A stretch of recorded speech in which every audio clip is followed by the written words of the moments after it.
बिस्मिल्लाहिर्रहमानिर्रहीम।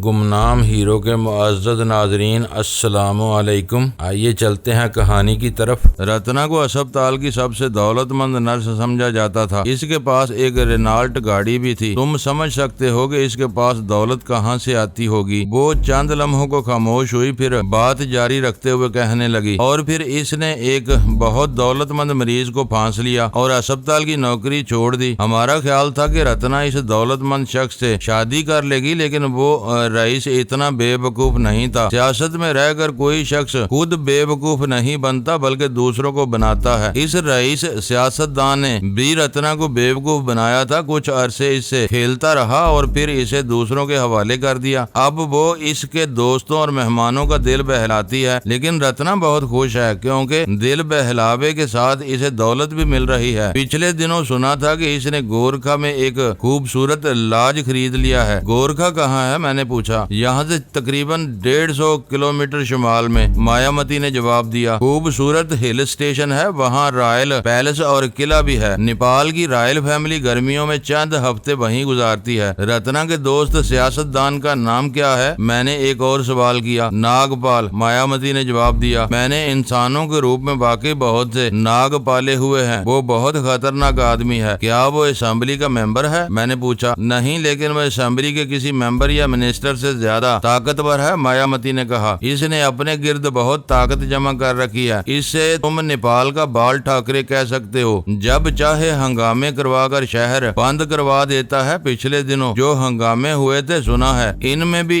इसी का हाथ था। मगर तुम इस कदर करीद क्यों रहे हो, मायावती ने मेरे चेहरे पर नजरें जमा दी। कुछ नहीं, यूं ही अपनी मालूमात में इजाफे के लिए मैंने जवाब दिया और खाने की तरफ मतवज्जो हो गया। मैं खाना कम खा रहा था और सोच ज्यादा रहा था। हकीकत ये है कि इस वक्त मेरे दिमाग में जकड़ चल रहे थे। जब हम भारत के सरहदी कस्बे तनकपुर में थे तो इंस्पेक्टर आजम खान ने बताया था कि एक खास गिरोह नेपाल में गड़बड़ फैलाने की कोशिश कर रहा है ताकि नेपाल और भारत के ताल्लुकात में दरारें आ जाएं। हो सकता है जुराइम पेशा लोगों का वो गिरोह इतना ज्यादा ताकतवर न हो, लेकिन इसे तरियाड़ की पुश्तपनाही हासिल है। तरियाड़ अगरचे हांगकांग की माफिया तंजीम थी जिसे इस वक्त दुनिया की सबसे खौफनाक तंजीम समझा जाता है, और मैं जानता था कि तरियाड़ को जनरल खोराट जैसे खतरनाक तरीन लोगों की पुश्तपनाही हासिल थी। इंस्पेक्टर आजम खान के कहने के मुताबिक तरियाड़ नेपाल में इस जुराइम पेशा गिरोह की पुश्तपनाही करके नेपाल की असेंबली में अपने आदमी पहुंचाना चाहती है ताकि नेपाल के शुमाल मगरबी इलाकों तक इसकी रसाई हो सके जहां दुनिया की बेहतरीन अफ्यून पैदा होती है। इसके साथ ही हिंदुस्तान के वो इलाके भी मिलते थे जो पोस्त की पैदावार के लिए दुनिया भर में शोहरत रखते हैं। और अब सैमसंग को यहाँ देखकर इंस्पेक्टर आजम खान के ख्यालात की तस्दीक हो रही थी। सैमसंग यकीनन अकेला नहीं होगा, इसके कुछ और साथी भी यहाँ मौजूद होंगे। लेकिन सैमसंग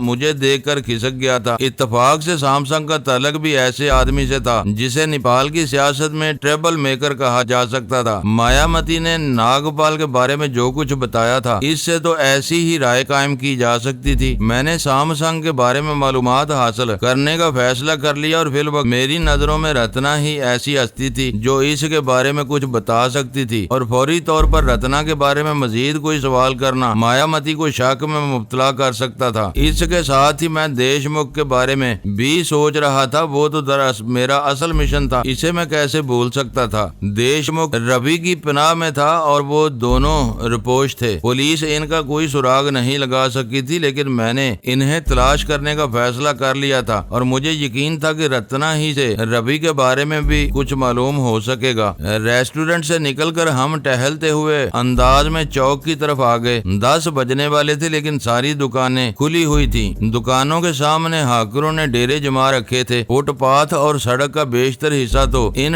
हाकरों ने ही रुझा रखा था। मैं एक हाकर के कैबिन के पास रुक गया। अटेंशन ज्वेलरी सजी हुई थी। मैंने एक खूबसूरत रेस्ट वॉच खरीद कर मायावती को दिया तो वो खिल उठी। अपने हाथ से बांध दो, इसने मुस्कुराते हुए कलाई आगे बढ़ा दी। मैंने रेस्ट बैंड इसकी कलाई पर बांध दिया। इसकी कीमत अगरचे ज्यादा नहीं थी, लेकिन माया इस तोहफे पर बहुत खुश हुई थी। हम केल टूल की तरफ जाना चाहते थे, लेकिन आगे रास्ता बंद था। 2-3 गाड़ियां इस बुरी तरह फंस गई थी कि इसके पीछे ट्रैफिक जाम हो गया था। एक कार फुटपाथ पर चढ़ गई जिससे पैदल चलने वालों का रास्ता भी बंद हो गया था। इस तरफ से आओ, इस गली से निकल चलते हैं। मायावती ने मुझे हाथ से पकड़कर एक तरफ खींचने लगी। हम बाजार के अकब में आकाश मंदिर वाली गली में से चले गए। इस मंदिर का मरकजी दरवाजा दूसरी तरफ था। पिछली तरफ वाकई ये तंग सी गली सुनसान पड़ी थी, अंधेरा था। सामने मोड़ पर मध्यम रोशनी का बल्ब जल रहा था, लेकिन इसकी रोशनी यहाँ तक नहीं पहुँच रही थी। मायावती एक बार अंधेरे में किसी चीज से ठोकर खाकर गिरते गिरते बची थी। सामने गली का मोड़ तकरीबन 50 गज के फासले पर था। इस तरफ से भी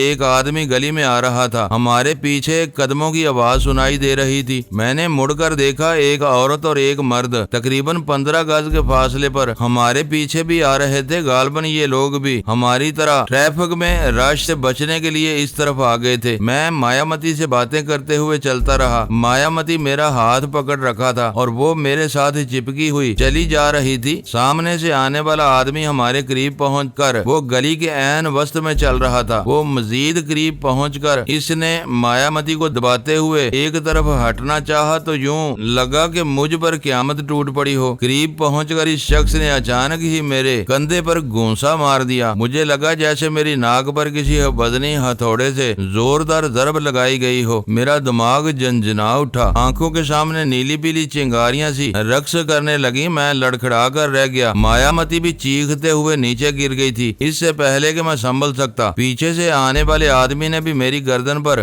जोरदार घूंसा रसीद कर दिया। मैं कराहते हुए एक आगे को गिरने लगा तो सामने वाले शख्स ने जोरदार ठोकर लगा दी। ठोकर मेरे सीने पर लगी, मेरे मुंह से चीख निकल गई। मैं उछलकर सीधा हुआ तो दूसरे आदमी ने एक और घूंसा रसीद कर दिया। मैं संभलने की कोशिश कर रहा था, लेकिन इन दोनों ने मुझे छाप लिया था। इनके घूंसों और लातों से मुझे संभलने का मौका नहीं मिल रहा था। इसके साथ ही मुझे मायावती की चीखों की आवाज भी सुनाई दे रही थी। हमारे अकब से आने वाले आदमी के साथी औरत मायावती की धुनाई कर रही थी। अब मुझे सूरत हाल का अंदाजा लगाने में दुश्वारी पेश नहीं आई। तकरीबन 1 घंटा पहले रेस्टोरेंट में सैमसंग से सामना हुआ था। इसके साथ मायावती की जानकार एक साबिक नर्स रत्ना भी थी। सैमसंग फौरन ही वहाँ से खिसक गया था। इसने रत्ना से कहीं और पहुँचने का बहाना किया था, लेकिन अब बात मेरी समझ में आ गई थी। कहीं जाने की बजाय वो रेस्टोरेंट के आसपास ही कहीं मौजूद रहा था और गालबन फोन करके अपने किसी साथी को बुला लिया था। वो रेस्टोरेंट से ही हमारा ताक़ब कर रहे थे। बारौनक बाजारों में इन्हें हमारे खिलाफ कुछ करने का मौका नहीं मिल सका था, लेकिन इस सुनसान और तारीख गली में उन्होंने हमें घेर लिया था। अंधेरे में इनके चेहरे नजर नहीं आ रहे थे, लेकिन इन दोनों में एक सैमसंग था और वो औरत यकीनन रत्ना थी जो मायावती की पिटाई कर रही थी। मैं कुछ देर तो इनसे पिटता रहा, लेकिन फिर मुझे मौका मिल गया। मेरे पैर की ठोकर सामने वाले आदमी की पिंडली की हड्डी पर लगी थी। वो कराहते हुए एक टांग पर नाच कर रह गया। मैंने इसे संभलने का मौका दिए बगैर इसके मुंह पर जोरदार पंच रसीद कर दिया और इसके साथ ही बड़ी तेजी से पीछे पलटकर दूसरा आदमी मुझे किक लगाने की कोशिश कर रहा था। मैंने इसका पैर पकड़कर पीछे उछाल दिया। वो लड़खड़ा कर गिरा और जब उठने की कोशिश कर रहा था तो मेरी किक इसकी पसलियों पर पड़ी और वो चीख उठा। और फिर मैंने इनमें से किसी को संभलने का मौका नहीं दिया। मैं हर वो हरबा इस्तेमाल कर रहा था जिसकी इस वक्त जरूरत थी। एक को किक और दूसरे को पंच। मेरे एक किक रत्ना को भी लगी जो मायावती को रगीद रही थी। वो चीखते हुए दूसरी तरफ उलट गई। सैमसंग ने चाकू निकाल लिया। चाकू खुलने की कर्र की आवाजें सुनकर ही मैं इसकी तरफ मतवज्जो हुआ था। वो अरना भैंसे की तरह डकराता हुआ मेरी तरफ लपका। मैं अपनी जगह पर खड़े खड़े उछला। मेरी फ्लाइंग किक इसकी पेशानी पर लगी। वो बिलबिलाते हुए पीछे उलट गया। चाकू भी इसके हाथ से निकलकर हवा में उड़ते हुए दूर जा गिरा था। फ्लाइंग किक लगाने के बाद मैं भी नीचे गिरा था, लेकिन फौरन ही संभल गया। दूसरा आदमी इस दौरान में मुझ पर हमला आवर हो चुका था। मैंने इसे हाथों पर संभाल कर दूर उछाल दिया और उठकर इस पर छलांग लगा दी। मैं इसके सीने पर सवार इसका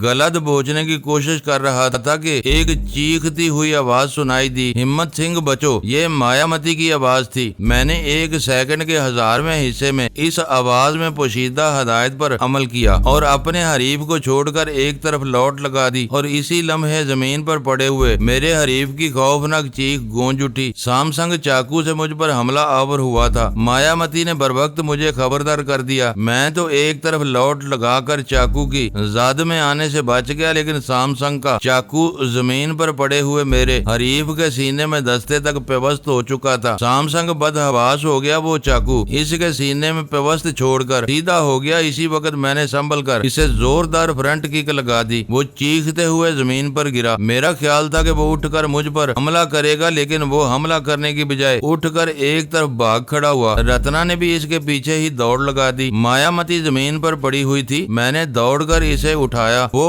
सर को दोनों हाथों से थामे हुए थी। तुम ठीक हो ना माया? ज्यादा चोट? मैं ठीक हूँ, वो कराही। सर पर चोट लगी है मगर मैं ठीक हूँ। इसने एक हाथ सर से हटा लिया और इधर उधर देखने लगी। मैंने भी घूम कर जमीन पर पड़े हुए इस आदमी की तरफ देखा। खंजर इसके सीने में बेबस था और वो तड़प रहा था। इसी वक्त सामने के मोड़ से गली में 3-4 अफराद दाखिल हुए। इनमें कोई औरत भी थी जिसके कह कहे की आवाज यहाँ तक सुनाई दे रही थी। इस तरफ आ जाओ, इस गली में। मायामती मेरा हाथ पकड़कर एक तरफ दौड़ी। हम पहलू की एक गली में दाखिल हो गए। ये गली बहुत तंग और अंधेरे में डूबी हुई थी। एक तरफ मंदिर की दीवार थी और दूसरी तरफ मकानों की अकबी दीवार। इन मकानों के दरवाजे दूसरी तरफ कशादा गली में थे। ये तंग और तारीख सी गली तकरीबन 50 गज तवील थी। अभी हमने निसफ रास्ता तय किया था कि अकब से एक खौफनाक नस्वानी चीख सुनाई दी। दूसरी गली में आने वालों ने गली में पड़े हुए इस शख्स को देख लिया था जिसके सीने में चाकू पेवस्त था। मैं मायामती का हाथ पकड़कर दौड़ने लगा। हम एक कशादा गली में निकल आए। यहाँ कदरे रोशनी थी और कुछ लोगों की आमदोरफ्त भी थी। मैंने मायामती की तरफ देखा। रत्ना से देंगा मुश्ती में इसका ब्लाउज फट गया था और बाल बिखरे हुए थे। मेरी कमीज के बटन भी टूट गए थे। गिरेबान नीचे तक खुला हुआ था, बाल भी बिखरे हुए थे। हम दोनों के ये हुलिये हमें लोगों की नजरों में मशकूक बना सकते थे। मायामती एक तरफ चलती रही, मैं भी इसके साथ साथ था। हम गलियों ही गलियों में चलते हुए केला गेल के मेन रोड पर निकल आए। इस तरफ दुकानें भी इक्का दुक्का ही थी और ज्यादा लोगों की आमदोरफ्त भी नहीं थी। मायामती बार बार अपने जिस्म के मुख्तलिफ हिस्सों को सहला रही थी। मेरा ख्याल था कि रत्ना ने इसकी अच्छी खासी ठुकाई कर दी थी।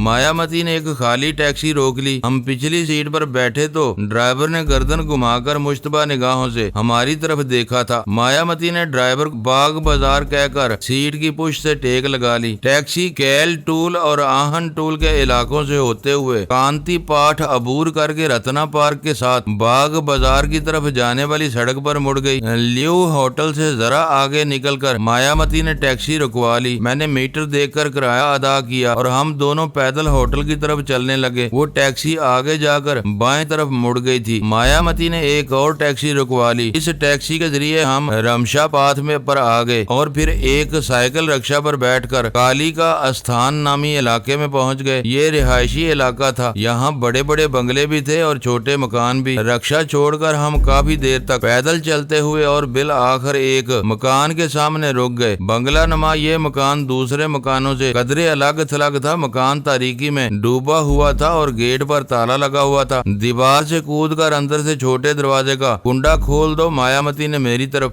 देखते हुए कहा। क्या मतलब? मैंने इसे घूरा। ये किसका मकान है? अगर चोरी के इल्जाम में धर लिए गए तो कोई कुछ नहीं कहेगा। मायामती ने मेरी बात काट दी। मैंने इधर उधर देखा। ये गली काफी कुशादा थी। इस वक्त 11:30 का वक्त होगा। इत्तेफाक से इस वक्त गली में कोई नहीं था। मैं उछक कर दीवार पर चढ़ा और दूसरी तरफ कूद कर छोटे दरवाजे का कुंडा खोल दिया। मायामती ने अंदर दाखिल होकर दरवाजा बंद कर दिया और मुझे इशारा करते हुए बरामदे की तरफ चलने लगी। बरामदे में पहुंचकर मायामती एक दीवार को टटोलने लगी और फिर छिन की हल्की सी आवाज सुनाई दी। कोई चीज नीचे गिरी थी। मायामती के साथ मैं भी झुककर फर्श पर टटोलने लगा और फिर चाबियों का वो गुच्छा मेरे हाथ में आ गया जो ऊपर से गिरा था। मैंने गुच्छा मायामती के हवाले कर दिया। मायामती ने बरामदे वाला दरवाजा खोला और अंदर दाखिल हो गई। होकर बत्ती जला दी और फिर आगे बढ़कर दूसरी बत्तियां भी जलाती चली गई। वो जिस तरह इस मकान में घूम फिर रही थी, इससे मुझे अंदाजा लगाने में दुश्वारी पेश नहीं आई कि ये मकान और इसकी कोई चीज इसके लिए अजनबी नहीं थी। आओ ना। इसने बरामदे वाला दरवाजा अंदर से बंद करते हुए कहा। ये मकान अपना ही है।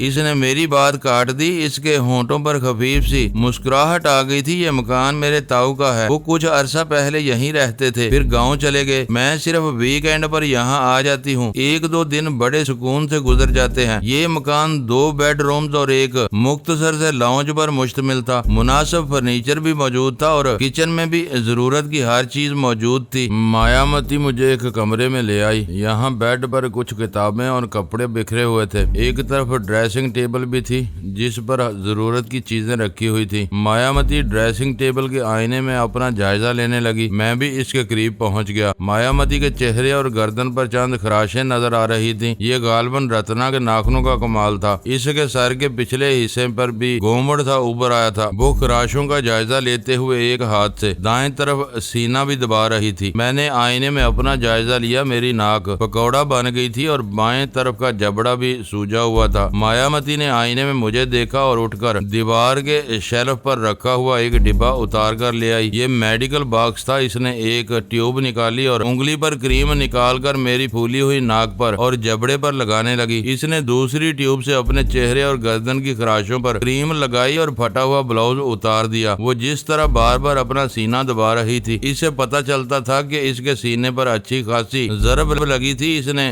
वही ट्यूब उठा ली जिससे मेरी नाक और जबड़े पर क्रीम लगाई थी और जब वो ब्लाउज के नीचे का इनरवेयर ऊपर उठाने लगी तो मैं वहाँ से हट गया। मैं इस कमरे से निकलकर दूसरे कमरों में झांकने लगा। चंद मिनट बाद मायावती कमरे से बरामद हुई तो वो लिबास भी तब्दील कर चुकी थी। मैं इस वक्त लाउंज में कुर्सी पर बैठा हुआ था। वो मेरी तरफ देखते हुए किचन में घुस गई और चंद मिनट बाद चाय बनाकर ले आई जिसमें पाउडर मिल्क इस्तेमाल किया गया था। मैं इस कुतिया को छोड़ूंगी नहीं। वो मेरे सामने कुर्सी पर बैठते हुए बोली, मुझे ख्याल नहीं था कि वो बदमाशों के साथ रहकर खुद भी बदमाश हो गई है। इसने पुरानी दोस्ती का भी ख्याल नहीं किया। कम वक्त ने इस तरह मारा और नोचा खसोटा है कि मेरे बदन का जोड़ जोड़ हिलकर रह गया है। मैंने चाय की चुस्की लेते हुए इसकी तरफ देखा और पहली मर्तबा एहसास हुआ कि वो शब ख्वाबी का ढीला ढाला लिबास पहने हुए थी, जिसका मतलब था अब वो इस घर से बाहर निकलने का इरादा नहीं रखती थी। मैं कुछ कहने के बजाय खामोशी से इसकी तरफ देखता रहा। तुम्हारा वॉलेट कहाँ है? इसने मेरी तरफ देखते हुए पूछा। मेरे पास है। मैंने जेब से